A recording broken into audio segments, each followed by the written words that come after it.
Assalamualaikum warahmatullahi wabarakatuh.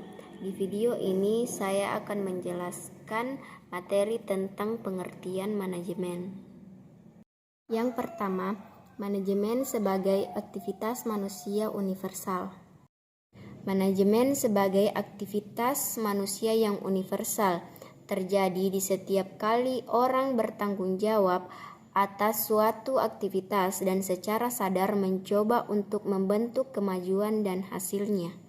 Ketika manusia mengelola pekerjaan mereka bertanggung jawab atas tujuannya, kemajuan dan hasil dengan melatih kapasitas manusia yang pada dasarnya untuk mundur dari pengalaman dan memandangnya pertama secara prospektif dalam kaitannya dengan apa yang akan terjadi. Kedua, secara reflektif dalam istilah tentang apa yang terjadi.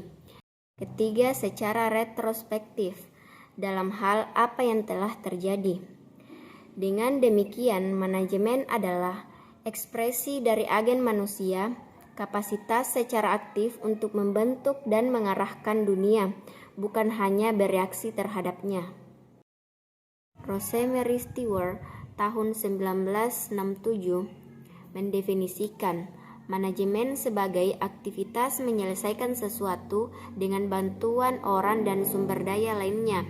Jadi, dijelaskan, manajemen adalah aktivitas manusia yang universal, domestik, sosial, dan politik, serta dalam organisasi yang didirikan secara formal.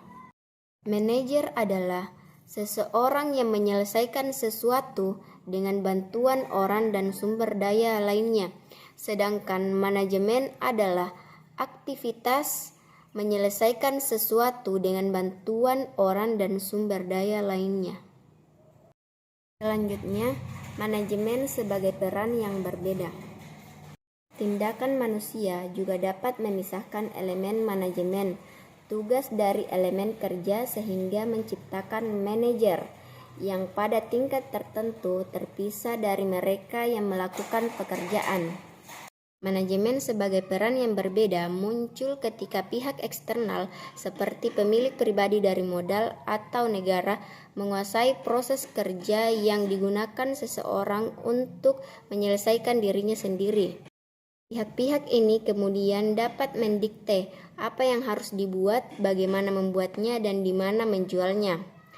Pekerja menjadi karyawan yang menjual tenaganya, bukan hasil jerih payahnya.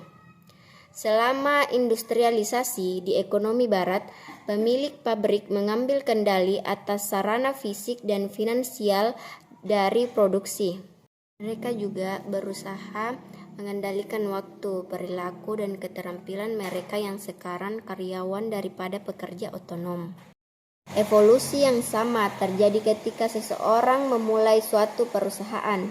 Awalnya melakukan aspek teknis dari pekerjaan itu sendiri. Pertama, perangkat lunak penulisan, merancang pakaian, dan juga banyak lagi tugas konseptual seperti merencanakan pasar mana yang akan dilayani atau memutuskan bagaimana cara menghasilkan keuntungan. Jika bisnis tumbuh dan pengusaha harus melibatkan staf, dia perlu meluangkan waktu untuk tugas interpersonal seperti melatih dan mengawasi pekerjaan mereka. Untuk menjadi staf atau bagian dari perusahaan, ada tanggung jawab khusus dan persyaratan pekerjaan, dan apa yang harus atau tidak boleh dilakukan oleh seseorang yang memegangnya. Pemisahan pekerjaan manajemen dan non-manajemen ini tidak dapat dielakkan atau permanen. Orang-orang dengan sengaja memisahkan peran dan mereka juga dapat menyatukannya.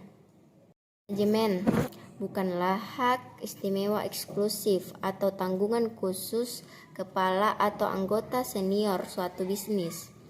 Itu adalah aktivitas yang menyebar seperti semua aktivitas lainnya antara pimpinan dan anggota badan korporat. Tony Watson mengemukakan tentang pemisahan peran. Menurutnya, semua manusia adalah manajer dalam beberapa hal. Tetapi beberapa dari mereka juga mengambil pekerjaan formal sebagai makhluk manajer. Mereka mengambil peran membentuk organisasi kerja. Pekerjaan manajer melibatkan pekerjaan ganda.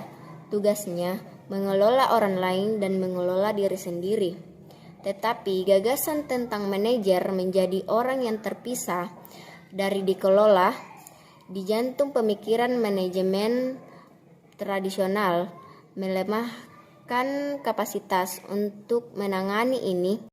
Manajer ditekan untuk menjadi ahli teknis, merancang sistem yang rasional dan netral secara emosional dan struktur perusahaan untuk yang pertama memecahkan masalah, kedua membuat keputusan, ketiga menjalankan bisnis. Praktik rasional analitik memberikan jaminan tetapi dapat membuat manajer jauh dari terkelola. Itu kapasitas mereka untuk mengendalikan peristiwa dirusak. Ini dapat berarti bahwa kebutuhan emosional dan keamanan mereka sendiri tidak ditangani, dengan efek bahwa mereka mundur ke dalam semua jenis perilaku defensi, fitnah dan ritualistik yang selanjutnya melemahkan efektivitas mereka. Seseorang yang bertanggung jawab atas sebagian, sebutlah departemen produksi, biasanya akan diperlakukan sebagai manajer dan disebut sebagai satu. Orang-orang yang mengoperasikan mesin akan disebut sesuatu yang lain. Dalam bisnis yang sedang berkembang seperti Ryanair, batas antara manajer dan non-manajer kemungkinan akan sangat cair, dengan semua staf siap untuk melakukan berbagai tugas terlepas dari gelar mereka. Cukup sekian yang bisa saya jelaskan pada materi pengertian manajemen. Sekian dan terima kasih. Wassalamualaikum warahmatullahi wabarakatuh.